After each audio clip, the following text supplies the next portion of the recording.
నిన్నటి రోజు ఉపన్యాసం పూర్తి చేసే సమయానికి నేను మీతో భారతం యొక్క ఉపోద్ఘాతాన్ని కొంత అందించి ఉన్నాను.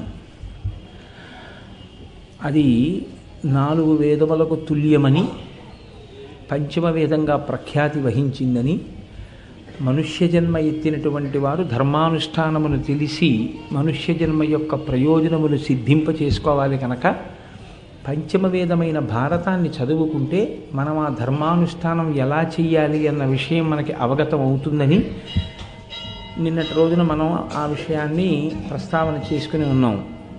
కవిత్రయంలో ప్రత్యేకించి చతుర్థ పర్వమైనటువంటి విరాట పర్వం దగ్గర నుంచి తిక్కన గారు ఆంధ్రీకరించడానికి పూనిక వహించి ఉన్న సమయంలో ఆయనకి హరిహరనాథుని యొక్క అనుగ్రహం, హరిహరనాథ దర్శనం వారికి అయిందని, అయినప్పుడు ఆయన పొందినటువంటి ఆ ఆనందానుభూతిని వారు వాక్కుల ద్వారా ఎలా ఆవిష్కరించారు అన్న విషయాన్ని నిన్నటి రోజున ప్రస్తావన చేసి ఉన్నాను.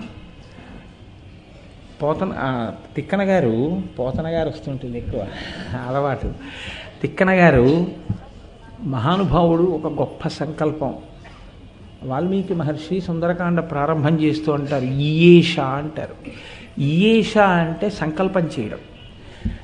సాధారణంగా మనుష్య జీవితం ఎలా ఉంటుందంటే, మనసు విచ్చలవిడిగా ఇంద్రియములను గుర్రములు విడిచిపెట్టినట్టు విడిచిపెట్టి ఎటువైపు లాగేసిందో అటువైపుకి ఏడ్వబడమే తప్ప, నేను ఈ ఉపాధిలో ఉన్నాను కాబట్టి నేను ఈ ఒక గొప్ప పని అన్నదాన్ని నేను ఎందుకు చెయ్యలేను, నేను చేసి తీరుతాను, నా వల్ల అవుతుంది అని త్రికరణ శుద్ధిగా, అంటే సంకల్పం చేయలేదు అనిపించుకోకుండా ఉండడానికి ఏదో సంకల్పం చేయడం కాదు, ఇది నేను చెయ్యాలి అని త్రికరణ శుద్ధిగా సంకల్పం చేసి, ఆ సంకల్పం నిజం కావడం కోసమని చెప్పి అహర్నిశలు శ్రమించగలిగి దానినే పరమ ప్రయోజనంగా స్వీకరించగలిగినటువంటి చిత్తశుద్ధి, అటువంటి ధృతి, అటువంటి పట్టుదల కలిగినటువంటి వాళ్ళు చాలా తక్కువ మంది ఉంటారు. మీరు మహాభారతం గురించి ఒక్కసారి విహంగ వీక్షణం చేసే ముందు ఆలోచించండి. తిక్కన గారి జీవితం వడ్డించిన విస్తరి కాదు. తిక్కన గారు చాలా కష్టాలు పడ్డారు జీవితంలో. ఎందుచేత అంటే ఆయన ఏ ప్రభువుని నమ్ముకున్నారో ఆ ప్రభువు సింహాసనము నుండి తొలగింపబడ్డాడు. శత్రురాజులు రాజ్యాన్ని ఆక్రమించారు. అటువంటి సమయంలో తిక్కన గారు మనుమసిద్ధికి అజ్ఞాతవాసం చెయ్యడానికి ఆశ్రయం తన దగ్గర కల్పించడమే పెద్ద రాజద్రోహం కింద పరిగణింపబడుతుంది. అటువంటి రోజులలో తాను నమ్మినా తనని నమ్మినా ప్రభువుకి ఆశ్రయం కల్పించడమే కాకుండా మళ్ళీ ప్రభువుని అధికారంలోకి తీసుకురావడం కోసమని తాను సాహసం చేసి కాకతి గణపతి దేవ చక్రవర్తి దగ్గరికి వెళ్ళి తాను మహాభారతాన్నంతటినీ కూడా విపులీకరించి, ఆయన నీకేం కావాలి కోరుకో అని అడిగితే, నేను మళ్ళీ మా ప్రభువైన మనమసిద్ధిని సింహాసనం మీద చూడాలనుకుంటున్నాను అని తన అభిమతాన్ని వ్యక్తం చేసి గణపతిదేవ చక్రవర్తి యొక్క సహకారంతో మళ్ళీ తన ప్రభువైన మనుమసిద్ధిని సింహాసనం మీదకి ఎక్కించారు. అంటే ఆయన ఎంతటి నిస్వార్థమైనటువంటి రాజభక్తి తత్పరుడు, ఆయన ఎంతగా వేదాన్ని నమ్మారో, ఎంత అనుష్ఠించారో, ఎంత స్వార్థత్యాగం ఉన్నటువంటి వ్యక్తో, ఎంతటి పట్టుదల ఉన్న వ్యక్తో మీకు అర్థమవుతుంది. ఆయన మహాభారతాన్ని ఆంధ్రీకరించడం మొదలుపెట్టినప్పుడు ఒక మాట అంటారు, హృదయాహ్లాది చతుర్థము ఊర్జిత కథోపేతంబు నానారసాభ్యుదయోల్లాసి విరాట పర్వమట ఉద్యోగాదులం కూడగా 17 తెనుంగు భాష జన సంప్రాప్యార్థముల్ పెంపునన్ తుదిముట్టన్ రచయించటొప్పు బుధ సంతోషంబు నిండారగన్ అంటాడు. నిజంగా పద్యం చదివినప్పుడు ఎంత గొప్ప సంకల్పం అనిపిస్తుంది. ఒక్క పద్యాన్ని మహాభారతంలో రచన చెయ్యడం అంటే మాటలు కాదు. ఒక కృష్ణరాయబార సన్నివేశం లాంటి సన్నివేశాన్ని ప్రౌఢిమతో రచన చేయాలంటే ఎన్నో విషయాల పరిజ్ఞానం ఉండాలి. వ్యాసుడి యొక్క హృదయాన్ని అందుకోగలగాలి. దానికి తగినటువంటి తెలుగు మాటలు పడాలి. 15 పర్వాలు ఎంత గొప్ప సంకల్పం అండి. అందున మొదలు పెడుతూ ఆయన విరాట పర్వానికి పెద్దపీట వేసి మాట్లాడారు. హృదయాహ్లాది. ఈ విరాట పర్వం చదివినప్పుడు హృదయమునకు ఆహ్లాదం కలుగుతుంది అన్నారు ఆయన. చతుర్థము అంటే 4వ పర్వం, ఆది పర్వం, సభాపర్వం, అరణ్య పర్వం, విరాట పర్వం. చతుర్థము ఊర్జిత కథోపేతంబు అంటే మంచి పట్టు కలిగినటువంటి కథ. ఎందుచేత అంటే మీరు చూడండి, శ్రీరామాయణంలో సీతారాముల వివాహం అయిపోయిన తర్వాత ఇంకా రామావతార ప్రయోజనం నెరవేరాలంటే, రావణ సంహారం జరగాలంటే ఇంకా కథ కొనసాగింపు ఎలా జరుగుతుందని మనం ఆశ్చర్యపోతున్న సమయంలో అనుకోకుండా మందర వెళ్ళి కైకతో మాట్లాడిన సందర్భాన్ని పురస్కరించుకుని సీతారాముల అరణ్యవాసం నిశ్చయమైనట్లే మహాభారతంలో కూడా అజ్ఞాతవాస ప్రారంభమై ధర్మరాజు తన తమ్ములతోటి భార్య ద్రౌపదీదేవితోటి కలిసి విరాటరాజు యొక్క నగరంలో ప్రవేశించి వాళ్ళ జీవితం ఏదో సాఫీగా ఎవరికీ తెలియకుండా గడిచిపోతున్న వరకు బాగుంటుంది. కథ రసపట్టులోకి ఎప్పుడు ప్రవేశిస్తుందంటే కీచకుడు ప్రవేశించడంతో వస్తుంది. కీచక పాత్ర ప్రవేశించిన దగ్గర నుంచి ప్రతి క్షణం భయమే. ఏదో కేవలం కథ విన్నట్టు ఉండదు. మీరు విరాట పర్వాన్ని ఆశాంతం చదివితే ఎంత కష్టం రా నిజంగా ఈ కష్టం అనిపిస్తుంది. కాబట్టి ఊర్జిత కథోపేతం నానారసాభ్యుదయోల్లాసి విరాట పర్వం అట. అంటే తిక్కన గారికి ప్రత్యేకంగా విరాట పర్వం మీద ఎంత అభిమానమో మనకు అర్థమవుతుంది. అన్ని రసాలు అందులోనే పండాయి, అదొక్కటే ఒక ప్రబంధ స్వరూపం. నానారసాభ్యుదయోల్లాసి విరాట పర్వమట ఉద్యోగాదులం కూడగా పదుయేనింటి తెనుంగు భాష జన సంప్రాప్యార్థముల్ పెంపునన్ తుదిముట్టన్ రచయించటొప్పు. ఉద్యోగ పర్వంతో కలిపి విరాట పర్వం దగ్గర నుంచి నేను 18 పర్వాలని పూర్తి చేస్తాను. ఎందుకు? బుధ సంతోషంబు నిండారగన్, పండితులు సంతోషించేటట్టుగా, భగవద్భక్తులైన వాళ్ళు చదువుకుని పొంగిపోయేటట్టుగా నేను ఈ భారత కథనంతటినీ 18 పర్వాల వరకు ఆంధ్రీకరిస్తానన్నారు. ఈష అసలు ఆ సంకల్పం ఎంత గొప్పదండి.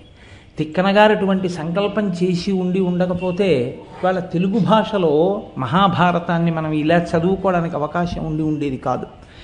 కాబట్టి తిక్కన గారికి మనం రుణపడ్డాం. అటువంటి మహానుభావుడు కనుకనే ఆయన గురించి ఒక మాట అంటారు.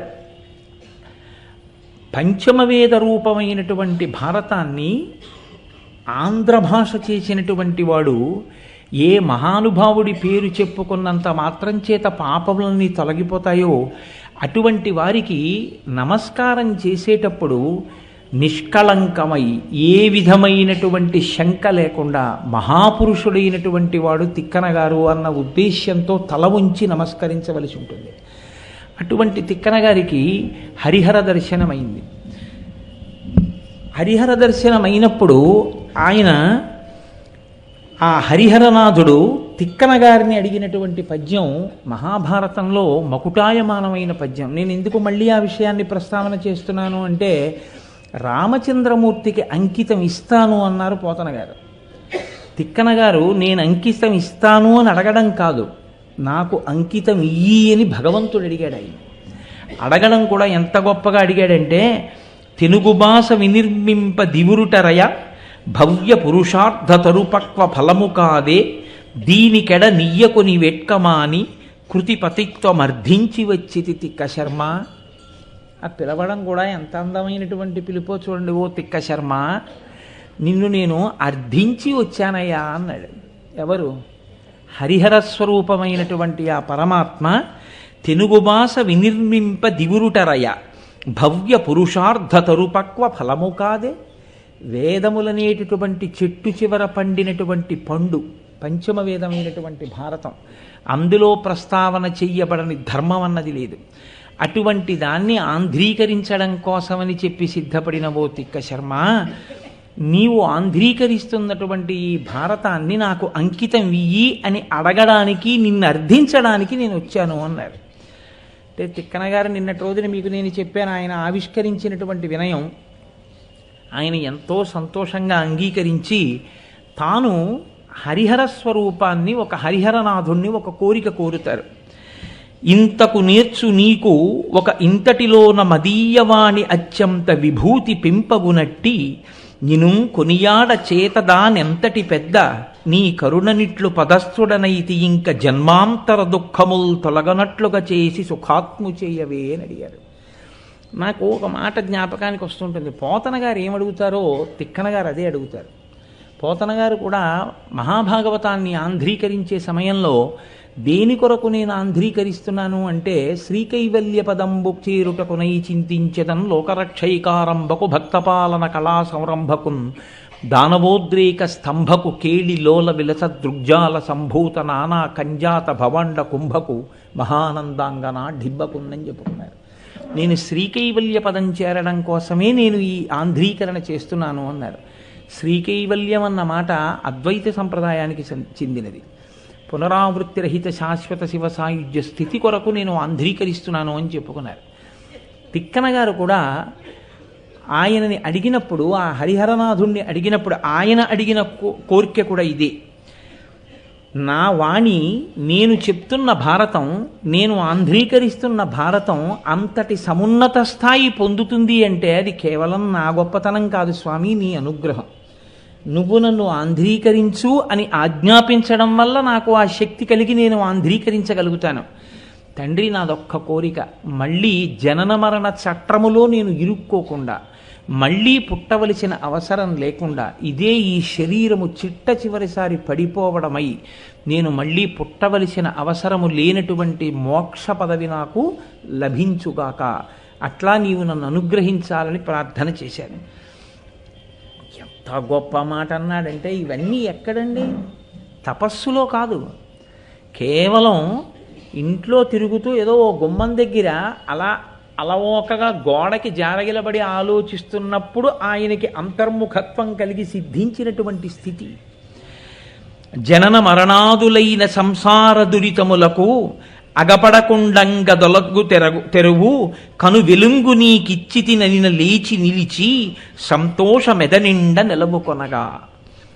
ఆయన అన్నారు, జనన మరణములనేటటువంటి సంసార ప్రవాహంలో మళ్ళీ నువ్వు పడిపోవలసిన అవసరం లేకుండా ఉండాలి అంటే ఒక వెలుగొకటి నీకు రావాలి. ఆ వెలుగు నీకు నా అనుగ్రహం చేత సిద్ధిస్తోంది అన్నారు. ఆ వెలుగు అంటే అదే జ్ఞానము. జ్ఞానము అదే భాష, కాంతి, అదే ఆత్మ. నీకు తెలియబడుతోంది, నీవే ఆత్మ అని తెలియబడుతోంది. నీవు జీవబ్రహ్మైక్య సిద్ధిని పొందుతున్నావు. ఆ వెలుగు నా చేత నువ్వు పొందుతున్నావు కనుక ఇక నువ్వు జనన మరణ చక్రమునందు పడవు, సంసారమునందు ఉండడం అన్నది తటస్థించదు. ఇదే నీకు చిట్ట చివరి జన్మ. ఈ శరీరం ఈసారి పడిపోవడమే ఆఖరిసారిగా శరీరం పడిపోవడం. ఇంకొకసారి శరీరం పడడం ఉండదు. ఎందుకు ఉండదు అంటే వేరొకసారి నువ్వు పుట్టవు కనుక. ఈ స్థితి మహాభారతాన్ని ఆంధ్రీకరించడానికి సంకల్పం చేసిన తిక్కన గారికి హరిహరనాథుడు తనంత తానుగా నడిచి వచ్చి తిక్కన గారి తండ్రి కొమ్మన గారితో తనని తాను పరిచయం చేయించుకుని కృతిపతిత్వాన్ని అర్థించి తిక్కన గారికి ఇచ్చినటువంటి గొప్ప వరం. అటువంటి తిక్కన గారికి మనం వారసులం అవ్వడం, అటువంటి తిక్కన గారు రచించినటువంటి తెలుగు భారతం మనం చదువుకోగలగడం నిజంగా మనకి, మా తెలుగువారమైనందుకు మనందరం పొంగిపోవలసినటువంటి విషయం. ఏమి తెలుగు చేశాడో మహానుభావుడు 18వ పర్వం వరకు చేశాడు. విరాట పర్వం కథలోకి ప్రవేశిస్తే తిక్కన గారు ఈ అనుగ్రహం పొందినటువంటి స్థితి తరువాత ధర్మరాజు గారు తన చుట్టూ ఉన్నటువంటి బ్రాహ్మణులతో మాట్లాడుతున్నాడు. మీకు ఇక్కడ ఒక అనుమానం రావచ్చు, ధర్మరాజు గారు బ్రాహ్మణులతో మాట్లాడుతున్నాడు అని మీరు అంటున్నారు కదా. ధర్మరాజు మాట్లాడడానికి ఆయన అరణ్యవాసం కదా చేస్తున్నాడు. అప్పటికి విరాట పర్వం నాటికి అజ్ఞాతవాసంలోకి వెళ్ళాలి. 12 సంవత్సరములు అరణ్యవాసము, 1 సంవత్సరం అజ్ఞాతవాసము. 12 సంవత్సరముల అరణ్యవాసం చెయ్యడం ఒక రకంగా తేలికే. ఎందుకో తెలుసా అండి? ఒక్కటి వదిలిపెట్టగలిగితే అది తేలిక. నేను ఇన్ని భోగాలు అనుభవించిన వాడిని ఇలా అడవిలో ఉండడమా అన్న బాధ ఒక్కటి విడిచిపెట్టగలిగితే ధర్మరాజు గారు ఎన్ని సౌఖ్యాలు పొందాలో అన్నిటినీ అక్కడ పొందేశారు. ఎందుకు పొందగలిగారని నేను అంటున్నానో తెలుసా అండి? ఆయనకి మహాత్ముల యొక్క సందర్శనమైంది. ప్రత్యేకించి అరణ్య పర్వంలో మార్కండేయ మహర్షి వచ్చారు. మార్కండేయ మహర్షి వచ్చి జనన మరణాదుల గురించి, సంసార చక్రం గురించి, ఎలాగో మొదలుపెట్టాను కాబట్టి వరుసగా పర్వాలన్నీ చెప్పేటప్పుడు మీరు వింటారు. ఆ అరణ్య పర్వంలో ధర్మరాజుకు బోధ చేస్తారు. ఈ బ్రహ్మాండంలో ఎన్ని రకాల తీర్థాలున్నాయో, ఎన్ని పుణ్యనదులున్నాయో, ఎన్ని క్షేత్రాలున్నాయో అన్నిటినీ చెప్తారు ఆయనకి. అన్నిటినీ విన్నాడు ధర్మరాజు గారు. ఆయన అరణ్యవాసానికి వచ్చినప్పుడు ఆయన తమ్ముళ్ళైనటువంటి భీమ, అర్జున, నకుల, సహదేవులు, ద్రౌపది, కుంతీదేవి రాలేదు. కుంతీదేవి వాళ్ళ భార్య అయినటువంటి ద్రౌపదీదేవి చేతిలో పాండవుల్ని పెట్టి, అదేమి మాట అండి, పాండవుల్ని ద్రౌపదీదేవి చేతిలో పెట్టడం ఏంటి, ద్రౌపదిని కదా పాండవుల చేతిలో పెడతారు అని మీరు అనుకోవచ్చు. కాదు, తల్లి హృదయం ఎలా ఉంటుందో తెలుసా అండి. తల్లి కొడుకుల్ని పంపించేటప్పుడు తాను వెళ్ళలేదు అంటే అంత కష్టంలో నేను పిల్లల్ని ఎంత కంటికి రెప్పలా చూసుకుంటానో అలా నేను పక్కన లేకపోయినా చూసుకోగలిగినటువంటి వ్యక్తి ద్రౌపదీదేవి అని ఆవిడికి అంత విశ్వాసం కోడల మీద. తన బిడ్డల్ని ద్రౌపదీదేవికి అప్పచెప్పింది, చెప్పుకుంది విరాట పర్వంలో ఒక చోట ద్రౌపదీదేవి, నాకు అప్పచెప్పింది అత్తగారని చెప్పు. అది పొందవలసిన స్థితి. కాబట్టి ఇప్పుడు పాండవులు ద్రౌపది వచ్చారు అరణ్యవాసానికి. మరి ఈ బ్రాహ్మణులందరూ ఎక్కడి వారు అంటే, ధర్మరాజు వెడుతున్నది అరణ్యవాసానికి కదా, మనమెందుకులే వెనకాతలా అని వాళ్ళు ధర్మరాజుని విడిచిపెట్టారు. ఎందుకు విడిచిపెట్టారు ధర్మరాజుని అంటే ఒక్కటే కారణం. బ్రాహ్మణుడు అన్నవాడికి ఉండవలసిన ప్రధానమైన లక్షణం ఒకటి చెప్తారు పెద్దలు. సంతోషోహి ద్విజన్మనాం. ఇది ఉంటే సంతోషంగా ఉంటానన్నవాడు బ్రాహ్మణుడు కాడు. ఏది ఉన్నా ఏది లేకపోయినా సంతోషంగా ఉన్నవాడు బ్రాహ్మణుడు. నాకు ఇది ఉంటేనే సంతోషంగా ఉంటానండి, నాకు అది లేదు కదండి అంటే అది ద్విజుడు అవడానికి అర్హత రాదు. అందుకే ఒక్కొక్కరికి ఒక్కొక్క లక్షణం చెప్తారు. యతీనాం భూషణం జ్ఞానం, సంతోషోహి ద్విజన్మనాం, ఉద్యమం శత్రుహననం, భూషణం భూతిమిచ్చతాం. యతికి వేరుగా ఆభరణాలు అక్కర్లేదు. యతి పురుషుడికి ఉండవలసినటువంటి ఒకే ఒక్క లక్షణం ఏమిటి అంటే యతీనాం భూషణం జ్ఞానం. యతికి జ్ఞానం ఉండాలి. జ్ఞానము అంటే లౌకికమైన శాస్త్రములతో కూడినటువంటి జ్ఞానం కాదు, పునరావృత్తిరహిత శాశ్వత స్థితిని ఇవ్వగలిగినటువంటి పరబ్రహ్మతత్వాన్ని తెలుసుకున్నవాడై ఉండాలి. దాని చేత నిత్యతృప్తుడై ఉండాలి. అటువంటి వాడెవరుంటారో ఆయన యతి పురుషుడు. చంద్రశేఖరేంద్ర సరస్వతి స్వామివారు 85 సంవత్సరముల వయస్సు శరీరానికి దాటిపోయిన తర్వాత కూడా కామకోటి పీఠంలో హాయిగా ఆయన కూర్చుంటే, నాతో మా శంకర్ గారు అంటుంటారు, ఆయన పీఠంలో ఉంటే 5 కిలోమీటర్ల మేర నిలబడి ఉండేవారు భక్తులు ఆయన దర్శనానికి. అటువంటి స్థితి ఉన్నవారు అయినా కూడా ఆయన దేనితోనూ సంఘం పెట్టుకోకుండా ఆ వయస్సులో రోజుకి 20 నుంచి 25 కిలోమీటర్లు నడుస్తూ పాదయాత్ర చేస్తూ దేశం నలుచెరగులా నడిచి ధర్మప్రచారం చేసి, ఆయనకి నిద్రపోవడానికి ఒక పాక కూడా లేకపోతే ఒక దేవాలయం మెట్ల ముందు పడుకుని నిద్ర లేచినటువంటి సందర్భాలు ఉన్నాయి. ఎక్కడో ఎందుకు, మీరు ఇక్కడే అయ్యప్ప స్వామి దేవస్థానంలో ఆయన జీవిత చరిత్రకి సంబంధించిన క్యాసెట్ వేసి చూపించినప్పుడు మీ అందరూ చూశారు గురు పౌర్ణమి సందర్భంలో.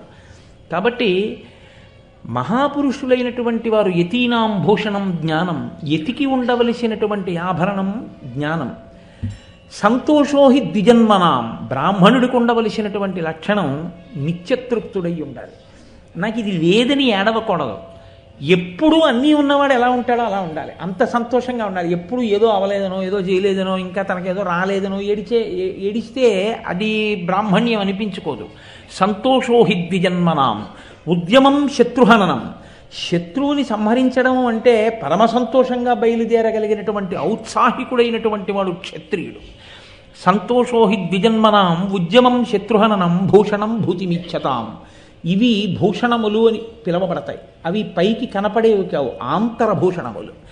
కాబట్టి అటువంటి భూషణము ఏది ఉండాలో అటువంటి సంతోషమున్న వాళ్ళు ధర్మరాజు గారితో పాటు అనుసరించి వచ్చినటువంటి బ్రాహ్మణులు. వాళ్ళకి కావలసింది ధర్మరాజు గారి యొక్క అనుష్ఠానం, ధర్మరాజు గారి యొక్క ధర్మ నిరతి, ఆయన్ని చూడడం, ఆయనతో మాట్లాడడం, ఆయనతో కలిసి ఉండడం, అంతే. అందుకని బ్రాహ్మణులందరూ ఆయనతో కలిసి వచ్చేసారు. బ్రాహ్మణులందరూ ఆయనతో కలిసి వచ్చేసారన్న మాట బాగుంది కానండి, బ్రాహ్మణులందరూ ఆయనతో పాటు వస్తే వాళ్ళకి అన్నం పెట్టవలసిన బాధ్యత ఎవరిదవుతుంది? ఇప్పుడు బ్రాహ్మణులు ధర్మరాజు గారికి అన్నం పెడతారా, ధర్మరాజు గారు బ్రాహ్మణులకు అన్నం పెట్టాలా? ఎక్కడి నుంచి తెచ్చి పెడతాడు ఇంతమందికి? ఉంటుందిగా అనుమానం. ఆ అనుమానం రాకుండానే భారతంలో పక్కనే చూపిస్తారు ఒక ఘట్టాన్ని. ఘట్టం అరణ్యకాండలోది, ఘట్టం అరణ్యపర్వంలోది. కానీ తిక్కనగారేమి మూలంలో వ్యాసుడు కానీ ఆంధ్రీకరించేటప్పుడు తిక్కనగారు కానీ ఆ ప్రస్తావన తెచ్చుకోవడానికి వీలైన రీతిలో ప్రబంధ స్వరూపంగా విరాట పర్వం ఒక్కదాన్ని ప్రారంభం చేసి చెప్పుకుంటున్నా ఎక్కడ కావాలంటే అక్కడ ముడిపడే రీతిలో కథాగమనాన్ని తీసుకెళ్లారు. ఎందుకు వచ్చారు బ్రాహ్మణులు, ఎలా పోషించారు ధర్మరాజు గారు, మీకు నేను చెప్తాను. కొద్దిసేపట్లో వస్తుంది ఆ ఘట్టం, కాబట్టి ఇప్పుడు చెప్పక్కర్లేదు, దాన్ని విందురు కానీ మీరు. కాబట్టి ఇప్పుడు ఆ బ్రాహ్మణులందరూ ఇంతకాలం ధర్మరాజు గారితో ఉన్నారు. ఎందుకున్నారు? ధర్మరాజు గారు అరణ్యవాసంలో ఉన్నారు కాబట్టి. ఇప్పుడు ఆయన అజ్ఞాతవాసంలోకి వెడుతున్నారు. అంటే ఆయన ఎవరో ఎవ్వరికీ తెలియకూడదు, ఆయన ఎవరూ గుర్తుపట్టకూడదు. ఇదే అడిగాడు జనమేజయుడు. గుర్తుపట్టకుండా ఉండడానికి వాళ్ళేం మామూలు మనుషులు కావు, వాళ్ళ రూపాలే చాలు. అసలు వాళ్ళని చూసేటప్పటికే దేవతాస్వరూపాలు, ఒక్కొక్కరి యొక్క విగ్రహం అలా ఉంటుంది. అటువంటి వాళ్ళు ఎవరూ గుర్తుపట్టకుండా ఉండడం ఎలా? చాలా కష్టం కదా. అలా ఎలా ఉన్నారు అసలు? అది చాలా నాకు అజ్ఞాతవాసం చెప్పన్నారు. అందుకే అజ్ఞాతవాసం చెప్పడం అంటే సముద్రం చెలియలి కట్ట దాటకుండా ఉండడం. ఇంకా కష్టానికి పరాకాష్ట అన్నమాట అండి. అంత ఓర్పు వహించారు పాండవులు. ఎంత కష్టం, ఏ మామూలు కష్టమా? వీళ్ళ కష్టం ఒకెత్తు, ద్రౌపదీదేవి తల్లి అజ్ఞసేని మహాతల్లి ఆవిడ కష్టం ఒక్కటి ఒకెత్తు. ధర్మజుడు బ్రాహ్మణులతో అంటున్నాడు, వాళ్ళకి తెలియదా అజ్ఞాతవాసంలోకి వెళ్ళిపోతున్నాడని? అయినా వాళ్ళు విడిచి ఉండలేరు, ధర్మరాజుతోటే వెళ్ళిపోతున్నారు. ఇప్పుడు తాను ఉన్నటువంటి ఆశ్రమాన్ని, తాను ఉన్న పర్ణశాలని విడిచిపెట్టేశాడు. విడిచిపెట్టేసి ఎక్కడికి వెడుతున్నాడో, ఏ రూపంతో ఉంటాడో, ఎలా ఉంటాడో ఎవ్వరికీ తెలియని రీతిలో తన తమ్ములతో భార్యతో కలిసి వెళ్ళిపోవాలి. రాజాధిరాజు, చక్రవర్తి, సమస్త లోకముల చేత గౌరవింపబడ్డవాడు చిట్ట చివరికి ఏ స్థితిలోకి వెడుతున్నాడంటే తనంత తానుగా తానెవరో కూడా ఎవ్వరికీ తెలియకూడదు. ఎంత కష్టమే రానివ్వండి, ఏడాది పాటు నేను ఇంతటి వాడినయా, నన్ను ఇలాగా నా పట్ల ప్రవర్తించడం అన్న మాట నోటి వెంట రాకుండా ఓర్పు వహించాలి. ఆఖరికి విరాటరాజు గారు పాచికలు తీసి కొట్టాడు. కొడితే దెబ్బ తగిలి నెత్తురు కారింది. భరించాడు ధర్మరాజు గారు. ఎంత భరించాడో తెలుసా అండి? మీరు విరాటపురం ఎదర చూద్దురు కానీ ధర్మరాజు గారు అంటే ఎటువంటి వాడో, అర్జునుడిని లోపలికి రావద్దని చెప్పండి అన్నాడు. నెత్తురు చూస్తే చంపేస్తాడు విరాటరాజు. అది ఆయన ఓర్పు అంటే. అంతటి మహాత్ముడు ధర్మరాజు అంటే. అందుకే ఆయన పేరు చెప్తే వర్షాలు పడతాయి. ఆయన పేరు చెప్పుకుంటే చాలు భగవంతుడు సంతోషిస్తాడు. అటువంటి ధర్మరాజు గారు బ్రాహ్మణుల వంక చూసి చెప్తున్నాడు, ఇప్పటి వరకు ఇంత కష్టం వచ్చింది అని తమ్ముళ్లతో కూడా అనలేదు, కానీ ఇప్పుడు అజ్ఞాతవాసంలోకి వెడుతూ ఆయన మొదట మాట్లాడింది బ్రాహ్మణులతోటి.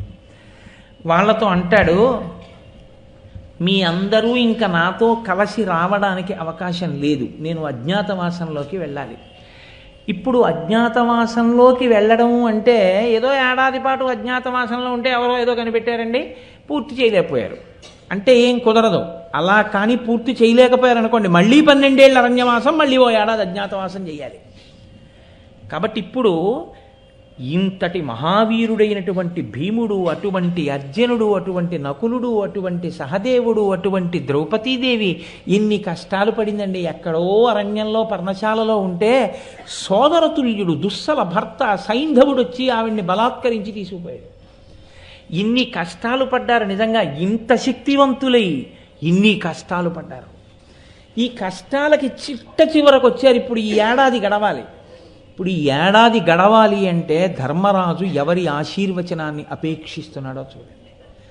వేదాన్ని నమ్ముకున్న వాళ్ళు, వేదం చదువుకున్న వాళ్ళు, భగవంతుని యందు భక్తి కలిగిన వాళ్ళు, నిత్య తృప్తులైన వాళ్ళు, ఎప్పుడూ సంతోషంతో ఉండేవాళ్ళు, ఇది లేదని ఏడవని వాడు, అసలు ప్రపంచమంతా తనకే అన్నంతగా ఆనందంతో ఉండేవాడు, తనకి ఇది లేదన్న బాధ లేనివాడు ఎవరుంటారో అటువంటి బ్రాహ్మణుల యొక్క ఆశీర్వచనాన్ని అడుగుతున్నాడు.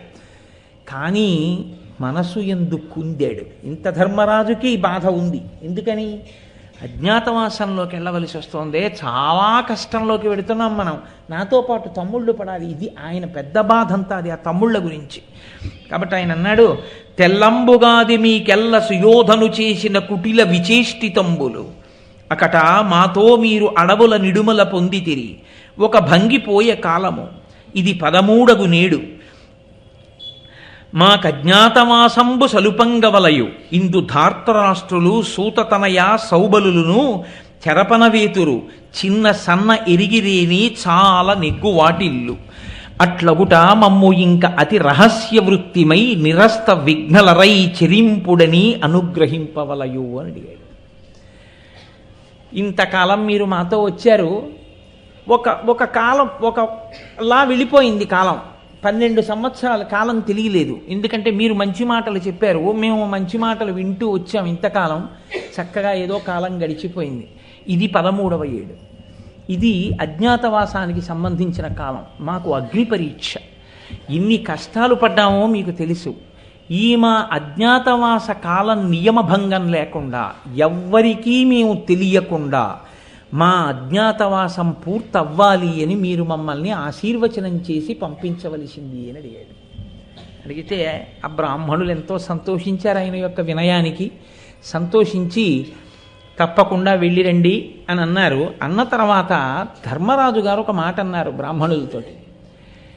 ఇన్ని కష్టాలు పడుతున్నామే, లోకంలో అసలు మా అంత కష్టాలు పడ్డవాళ్ళు ఎవరైనా ఉన్నారా?